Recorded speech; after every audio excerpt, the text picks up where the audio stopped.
se doblegue ante tu Dios. Sí, yo te necesito. Yo no soy como era antes. Yo no soy como el día que me encontré contigo.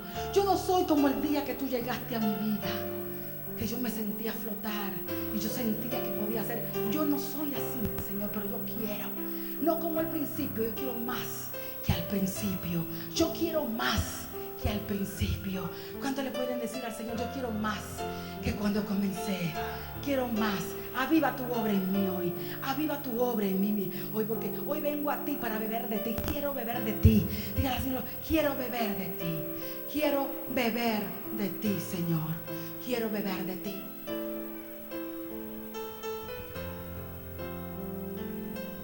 Y dice la palabra del Señor que en el último y gran día de la fiesta, Jesús se puso en pie, alzó la voz diciendo: si alguno tiene sed, venga a mí, beba. El que cree en mí, como dice la Escritura, de su interior correrán ríos de agua viva. Vamos a ver dentro de qué contexto el Señor ha estado hablando eso.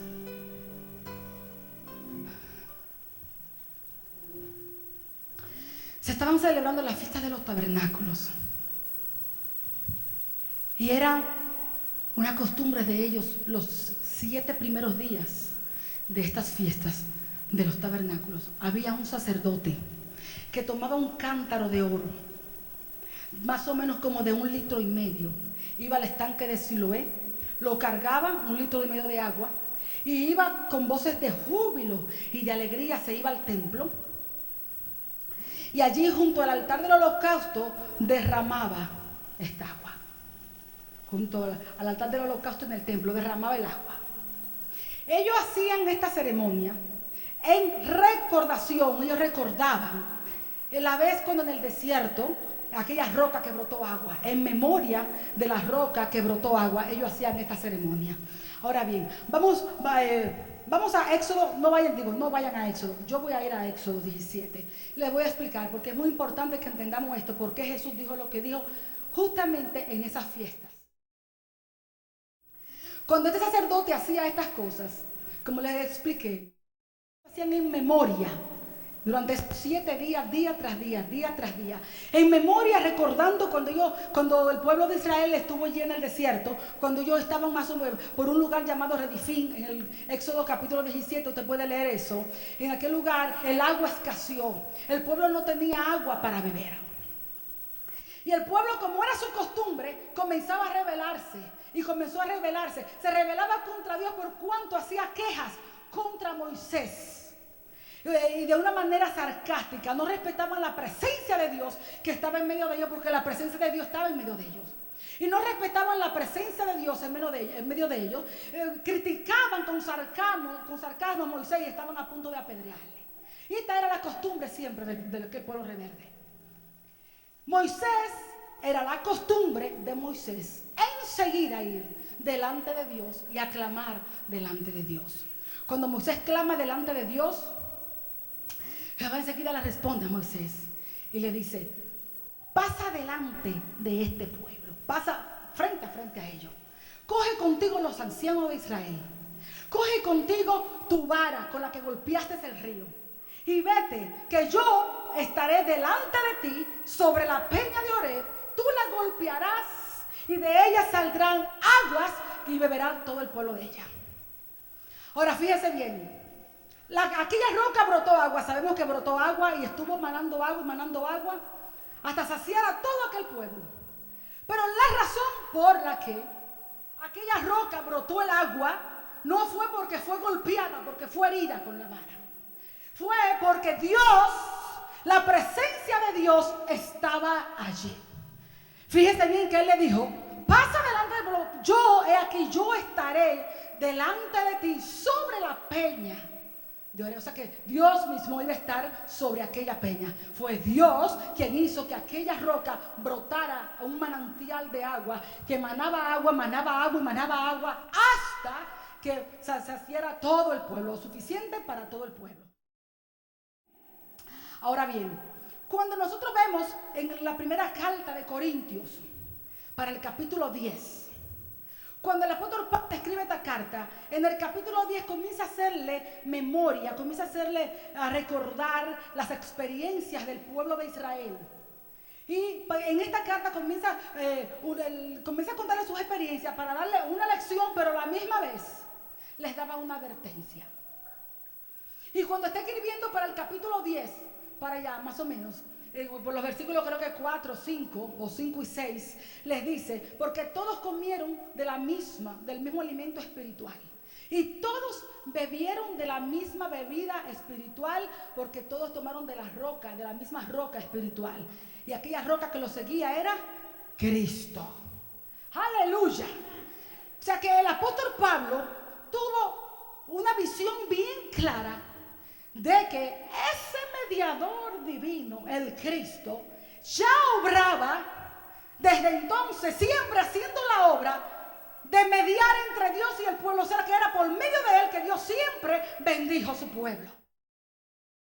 Siempre Dios bendijo mediante apariciones que llamamos teofanías, que son las apariciones de Jesucristo antes de la encarnación. Él era aquel ángel de Jehová que tantos leemos. Él era también la roca, la peña. Y esto vino a ser un título muy conocido en el Antiguo Testamento para el Mesías. La roca, la peña, etc. La peña de Oreb era una figura de Cristo en el Calvario. Y el agua era una figura del Espíritu Santo. Fíjese bien, la peña de Oreb, del Espíritu Santo, vuelvo y repito, del Espíritu Santo, ya derramado después que Jesucristo fue muerto, sepultado, resucitado y glorificado. Es figura del Espíritu Santo derramado después de la exaltación de Cristo. Ahora bien, la peña de Oreb fue golpeada una vez para que de la roca brotara el agua, para saciar a todo aquel pueblo. Jesucristo, Cristo, en la cruz del Calvario, fue golpeado una vez por la ira de Dios, por nuestros pecados, para que luego más tarde también fuera derramado el Espíritu Santo, y su corriente todavía hasta hoy sigue fluyendo y sigue fluyendo y sigue fluyendo. Cuando nosotros leemos la historia, vemos que más adelante, como el número 20 nos relata, que vuelven otra vez el pueblo a tener sed. Vuelven a tener sed de nuevo. Sin embargo, en esta ocasión, Dios no le dice que golpee la roca. Le dice, háblale a la roca. ¿Por qué, amado? Porque ya Jesucristo fue golpeado una vez por la ira del Padre. Pero ya no volverá a ser golpeado. Hoy solamente tenemos que hablarle. Hoy solamente tenemos que pedirle. Aleluya. Oh, gloria a Dios. Entonces, en esos 7 días para volver, le derramaban el agua. Ellos también daban una cita de Isaías, que decían, vengan todos gozosos a sacar agua de las fuentes de la salvación. Leían el Salmo 113, leían el Salmo 118, oraban por la lluvia y le daban gracias. Le daban gracias a Dios por el don de Dios que era el agua. Ellos llamaban el agua como el don de Dios. Yo quiero que ustedes vayan mirando. Al agua lo llamaban el don de Dios y le daban gracias a Dios por ese don, por el agua. El pueblo venía también y venían con ramas y con palmas y las movían así en dirección al altar. O sea que eran tremendas fiestas. Pero al octavo día, no hacían estas cosas. Hacían otra ceremonia, tú sabes, pero especialmente impresionante. Para el octavo día venía todo el pueblo y daban 7 vueltas al altar. En memoria de las 7 vueltas que dieron allá en Jericó cuando cayeron las murallas, en memoria de la conquista, ¿no?, de la ciudad. Fue entonces cuando Jesús, ese día que ya no había la recordación del derramamiento del agua, fue ese día cuando Jesús se levanta y alza su voz. Y como queriendo volver el pensamiento de esta gente a una sed de Dios, le dice, si alguien, pero fíjese bien, que esta invitación él se la hizo en general a todos. Le dijo, si alguien tiene sed, si alguien tiene sed, venga a mí y beba. Jesús sabía que ellos hacían todos estos rituales. Jesús sabía que ellos hacían todas estas cosas que hacían, pero que sus corazones todavía quedaban vacíos. Sus corazones todavía quedaban sedientos. Él veía que le daban gracias a Dios por el don del agua, que podía saciar la sed de su cuerpo.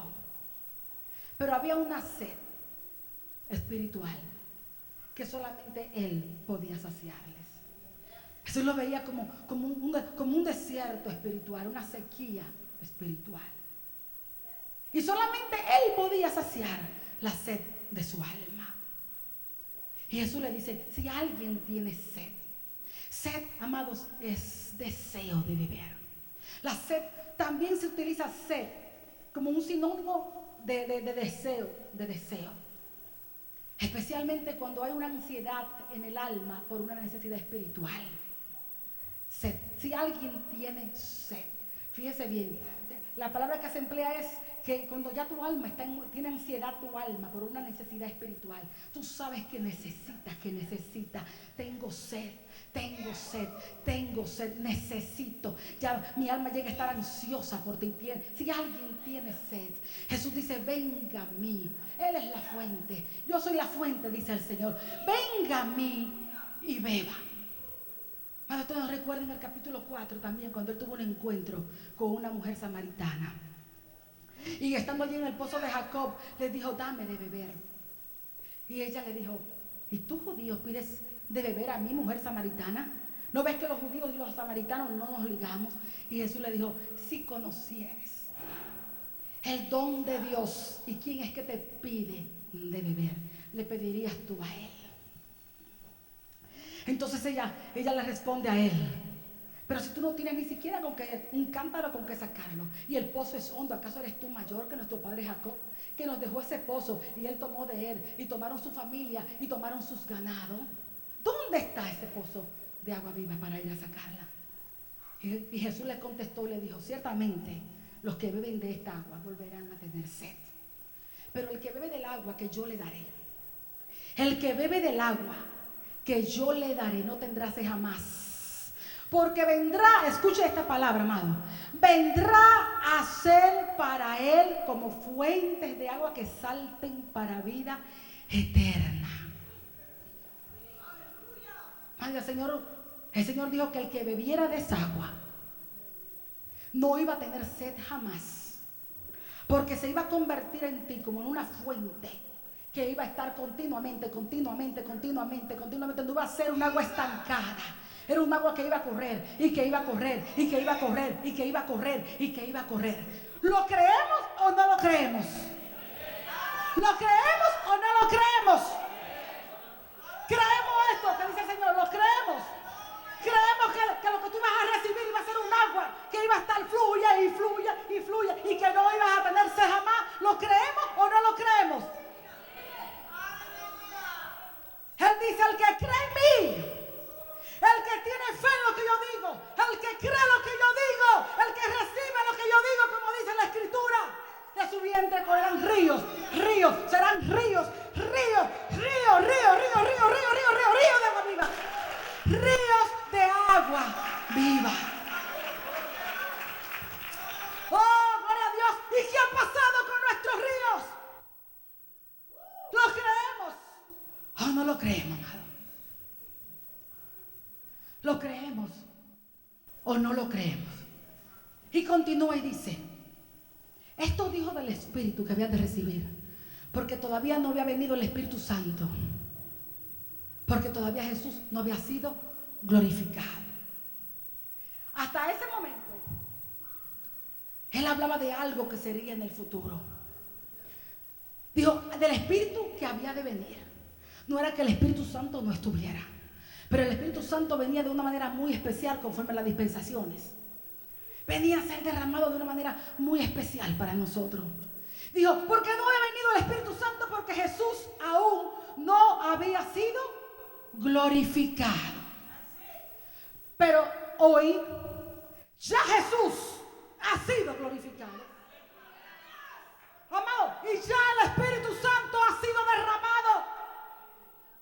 Ya Jesús ha sido glorificado. Ya Jesucristo vino, hecho carne. Ya Jesucristo murió, fue crucificado, fue muerto, fue sepultado, resucitó por el poder de Dios. Porque la muerte no podía detener al que era el autor de la vida. Ascendió a la diestra de la majestad de las alturas. Y fue aquel de quien Dios dijo: mi hijo eres tú. Hijo mío, ángeles de Dios, adórenle. Jesús está exaltado. A ninguno de los ángeles le dijo Dios: siéntate a mi diestra para que ponga a tus enemigos por estrado de tus pies. Jesucristo ya ha sido exaltado. Está en la diestra de la majestad de las alturas, sobre todo principado, sobre toda autoridad, sobre todo señorío y sobre todo nombre que se nombre, no solamente en este siglo, sino en el que ha de venir.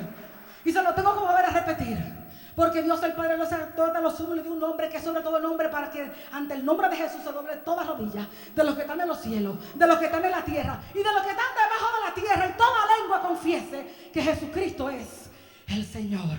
Entonces, amado, Jesús ya ha sido glorificado. El Espíritu Santo ya ha sido derramado. Una vez que Jesús fue exaltado, recibe la promesa del Padre.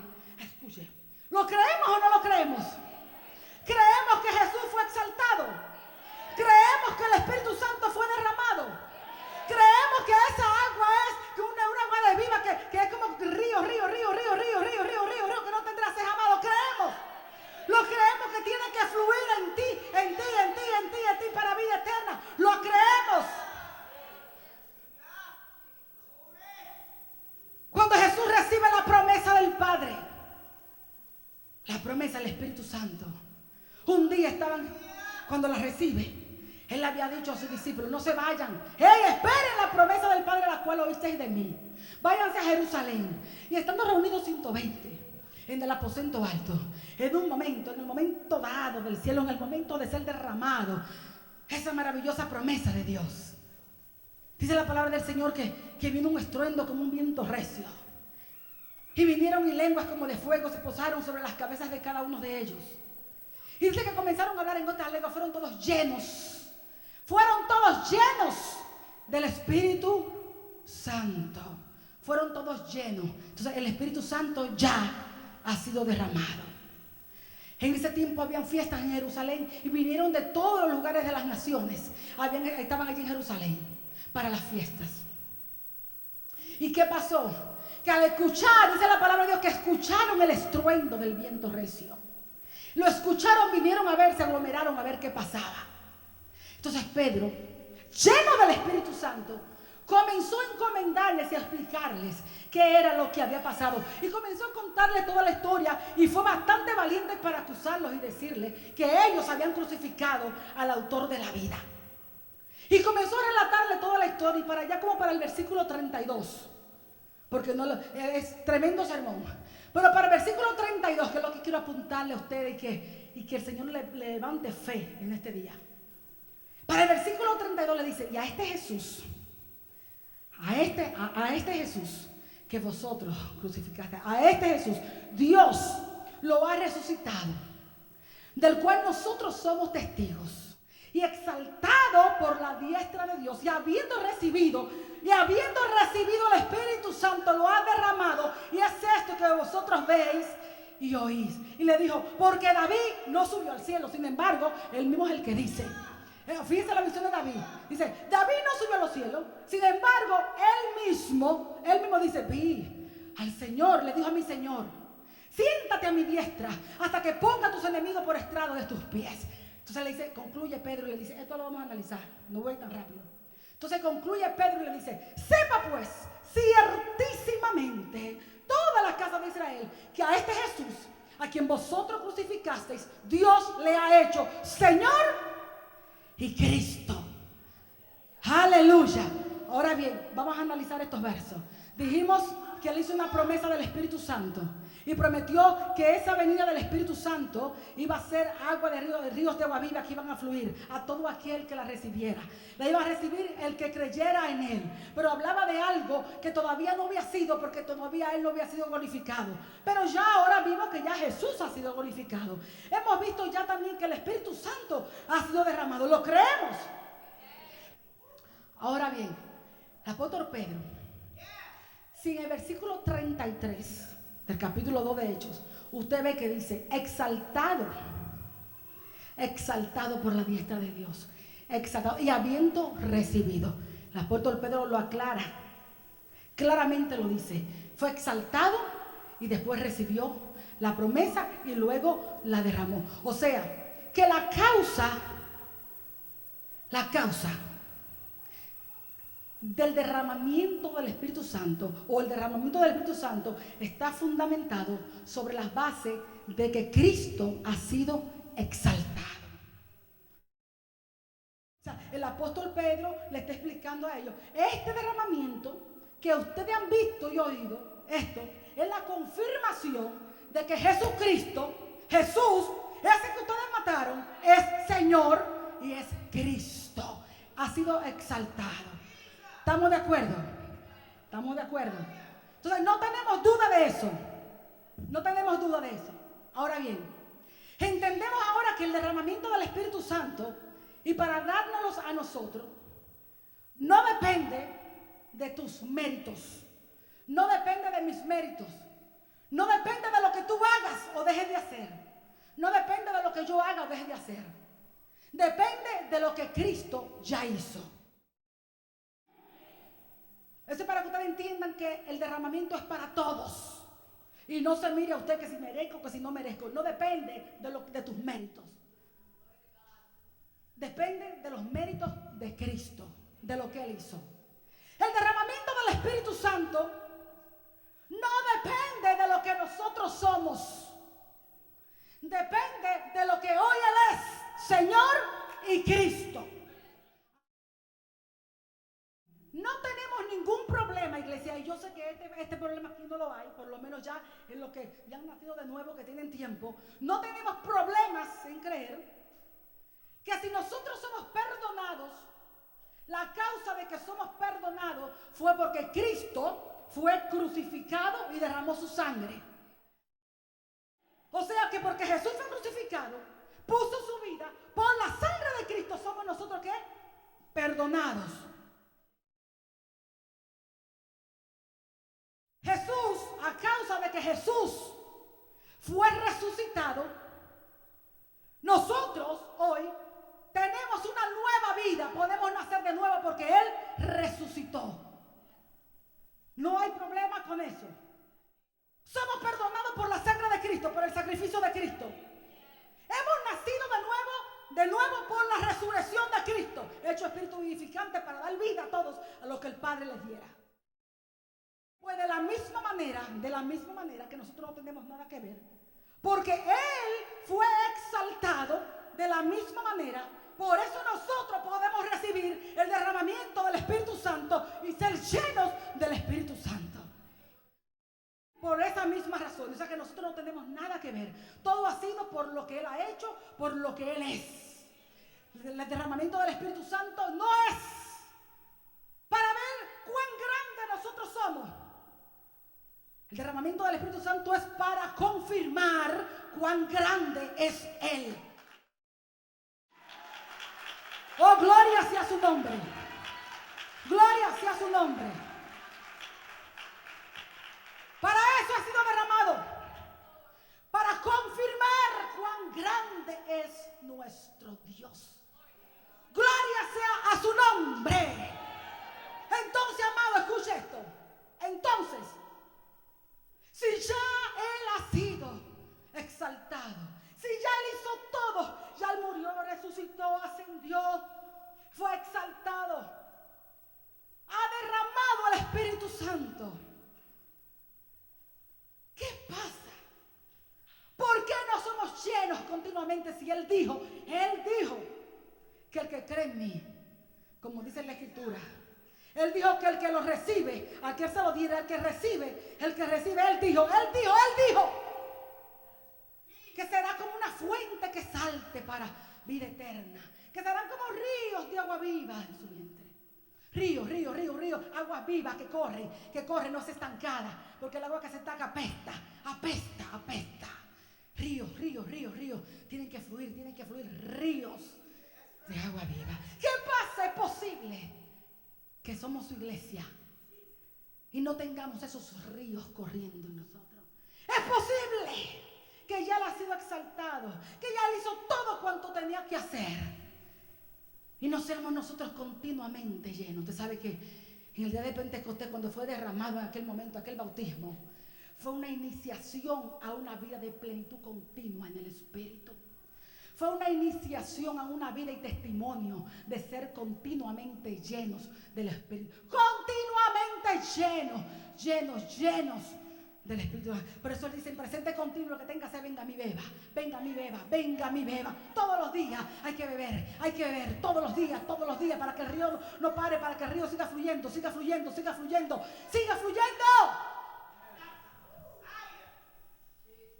En Efesios 5:18, Él dice: sed llenos del Espíritu Santo. De la misma manera que dijo: sed santos, dice: sed llenos. El primero que fue lleno fue Jesús mismo cuando vino como hombre. Allí en el bautismo Él recibió. Dice la palabra de Dios que de ahí el Espíritu lo tomó. Dice: Jesús siempre anduvo lleno del Espíritu Santo, guiado por el Espíritu Santo, en el poder del Espíritu Santo. Imagínense, si Él lo fue, ¿cuánto más necesitaremos nosotros? Jesús tenía una pasión tan grande para que su pueblo, sus discípulos y lo que fueran a hacer su iglesia, vivieran llenos del Espíritu Santo. Él sabía que la única manera de tener una vida de victoria y que esa vida abundante que Él venía a darnos pudiera ser efectiva era siendo llenos del Espíritu Santo. Tiene el capítulo 14, 15, 16 hablando del Espíritu Santo. Todavía el día antes de su crucifixión habló a sus discípulos del Espíritu Santo. Él habló del Consolador. Todavía antes de ascender a los cielos dijo: pero recuerden, no, todavía no se vayan, esperen lo que le dije, esperen la promesa del Padre, la cual oísteis de mí. Seréis revestidos de poder de lo alto, porque Juan os bautizó con agua, pero vosotros seréis bautizados con el Espíritu Santo y recibiréis poder cuando haya venido. Ve la pasión que había en el Señor, como si fuera algo ya de último minuto. Antes de irme, déjeme decirle: recibiréis poder cuando venga sobre vosotros el Espíritu Santo. Los discípulos entendieron muy bien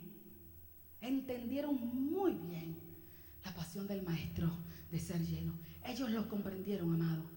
Nunca en la mente de sus discípulos, nunca hubo tal idea de tener una iglesia, los llenos y los no llenos. Para ellos era imprescindible que todos fueran llenos. Era una promesa para todo aquel que creyera. Ellos no podían concebir. En Samaria escucharon que la palabra de Dios había sido aceptada. Y enseguida enviaron allí a Pedro y a Juan. Y cuando fueron allí, ¿qué hicieron ellos? Le impusieron las manos. ¿Para qué? Para que recibieran el Espíritu Santo. A Saulo se tuvo su encuentro personal con Jesús. Un encuentro glorioso que lo hizo un apóstol, imagínense. Sin embargo, tuvo que llamar a un Ananías para que fuera, le pusiera la mano para que recibiera el Espíritu Santo. El mismo Saulo, el mismo Pablo, ya Pablo, se encuentra desde luego unos hermanos en Efesios y le dice: vosotros, ustedes recibieron el Espíritu Santo. Era para ellos muy importante que las personas se convirtieran y que también fueran llenas de la promesa del Padre, llenos del Espíritu Santo, porque ellos sabían que la obra de Dios solamente se puede hacer siendo lleno del Espíritu Santo. Y los efesios le dijeron: Espíritu Santo, no, nunca ni hemos oído de eso. Nosotros nada más nos bautizaron con el bautismo de Juan. Y él dijo: así, hay que bautizarse en el nombre de Jesús. Y le puso las manos y oró sobre ellos para que recibieran ¿qué? El Espíritu Santo. O sea que ellos estaban conscientes, ellos no podían concebir cristianos que no fueran llenos del Espíritu Santo. Amado, y lo único que tenemos que hacer es creer. Fe, convicción en tu corazón, que el Espíritu Santo hoy ponga convicción. La condición de Dios para su bendición, para el don, es que lo crea, que ha sido derramado, que creas que es para ti, que Él quiere que tú seas lleno. Él quiere que tú tú seas lleno. Él quiere que tú, no que seas lleno hoy y que te vacíes mañana. Él quiere que tú vivas continuamente lleno del Espíritu Santo. ¿Usted sabe qué obstaculiza? O sea, cuando el río viene corriendo, por ahí, lo único que puede detenerlo es que hay un peñón en el medio. Una piedrita no lo va a detener de una vez. Pero otra piedra, y otra piedra, y otra piedra, cuando viene a ver se levantó un muro, una muralla, y se hizo una represa. Allí detuvo el río. Entonces el problema no es de Dios. Él ya hizo lo que iba a hacer. Él ya derramó el Espíritu Santo para todos nosotros. El problema es cuál es la muralla en ti. ¿Cuáles son esas piedras que hay que quitar del medio para que fluya el río? Que fluya el río, que fluya el río, que fluya el río, que fluya el río, que fluya el río. Que fluya el río. Y continuamente mantenerlo fluyendo. ¿Usted sabe cómo? Amado, la palabra de Dios. Con el estudio de la palabra, la lectura de la palabra, con la oración, la comunión con Dios. Para que el río fluya, hay que beber. Cuando yo bebo, cuando voy a su palabra, estoy bebiendo, porque la palabra que os he dicho, dijo el Señor, es espíritu y es vida, vida sobre vida, me da vida. Esa palabra tiene poder, y el poder de esa palabra va a quitar todas las piedras, va a quitar todas las rocas, va a quitar todo lo que tiene en medio. Hay poder en su palabra.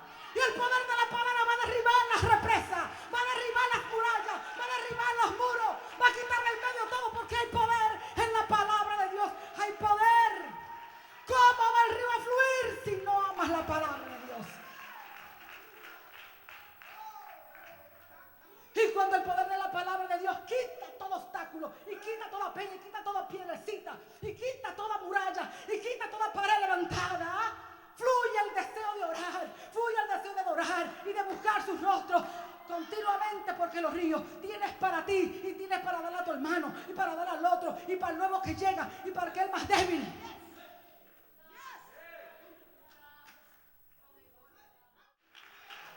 Él prometió para todos. Dijo que el que la recibiera iba a ser como una fuente. El que la recibe va a ser como una fuente. Fluye. Usted se puede imaginar que cada vida aquí presente fuera una fuente de agua que salte para vida eterna. Usted se puede imaginar que cada vida aquí presente fueran ríos de agua viva, ríos. Amado, esto fuera una inundación. Tuviéramos, como dice el libro de Ezequiel, ya no era por los tobillos ni por nada, era a nado, como buzos que teníamos que andar aquí. Necesitamos que todos, porque Él dijo para todos. ¿Por qué no hay una vida? ¿Por qué no tienes una vida abundante y victoriosa, lleno de gozo en el Señor? Porque está estancado el río. Dejamos a veces que el alma, las razones del alma, tus emociones, el resentimiento, el rencor, la falta de perdón y todas esas cosas, frustraciones y qué sé yo, se te van acumulando, amado. Se te van acumulando, y para que el río corra, tiene que estar abierto, para que corra el río, que corra con toda su fuerza, con fuertes corrientes. Hoy vamos a orar. Lo único que podemos hacer es orar para que nos convirtamos en esa fuente que salte para vida eterna. Amén. La primera que quiero ministrar van a ser todas estas hermanas que pasaron este fin de semana acá. Y voy a comenzar a ministrarlas a ellas. Recuerde, el Señor es quien hace. Como estuvieron este fin de semana, están sanas, están abiertas al Señor, para que el Señor las llene. Y así concluye su retiro. Después ya tienen algo que hacer, pero también para cualquiera de los hermanos que necesita que fluya, vamos a orar por usted también. Voy a orar para que esa represa se abra. El que no ha sido bautizado en el Espíritu, que el Señor te bautice. Jesús es el que bautiza con tu Santo Espíritu. Jesús bautiza en esta mañana, Señor. Señor, tu depósito, avívalo. Aviva tu depósito, Dios. Aviva tu depósito, Dios. Aviva tu depósito, Dios. Aviva tu depósito, Dios. Escúcheme una cosa. Su corazón al Señor. Cierre sus ojitos y póngale su corazón a Dios. No resista nada. Deje que el Señor te tome. Deja que el Señor te haga. Deja que sea Él. Así el Señor ya comienza, ya comienza. Si en tu corazón tú tienes rencor, no, nada va a pasar. Comienza a perdonar en tu corazón. Comienza a perdonar en tu corazón la persona que te haya herido. Comienza a perdonar. Yo sé que han recibido en este fin de semana una buena administración para sanidad interior. Comience a perdonar. Y después que salgamos de acá, usted tiene después, o cuando terminemos, si la persona está acá, usted tiene que luego ir y pedirle a usted perdón por haberle guardado rencor, aunque no tuviera razón. No importa, el Señor dijo que tenemos que amarnos los unos a los otros y perdonar a los que nos ofenden. Así que eso no importa si te ofendió. Tú le vas a pedir perdón porque tú quieres quitar esa piedra del medio para que el río fluya en ti. Para que el río fluya, para que el río fluya, para que el río fluya. Comienza a perdonar, a perdonar, a perdonar por su nombre. Dile, Señor, perdona a Sutano, a quien sea. Y es cuando, y ya le dije, luego tienen que ir personalmente con esa persona y decirle perdóname y pedirle perdón. Aquí lo van a pedir a Dios, pero luego a esa persona le van a pedir perdón. Perdón, si es que de verdad tú quieres ser lleno. Si de verdad tú quieres. Tenemos que quitar todo obstáculo, todo lo que impida el fluir del Espíritu de Dios. Decíamos que los ríos de agua viva, que los ríos, la más de ustedes lo han recibido. Han estado estancados, pero hoy en el nombre de Jesús serán abiertos. Hoy en el nombre de Jesús fluirán. Recuérdese que Él solamente dijo el que cree, el que tenga sed. Si alguien tiene sed, venga a mí. Mírelo a Él ahora, mírelo a Él. Ve, Él es la fuente. Él es la fuente, Él era aquella roca. Él era quien estaba allí sobre la peña, por eso brotó agua. Y Él dice ahora, venga a mí, venga a mí, venga a mí. No te indiferente como bueno, si bien, porque nada va a recibir. Es el corazón delante de Él. Él dice, Señor, estoy sediento de ti. Estoy sediento de ti. Estoy sediento de ti. Yo te necesito, yo necesito.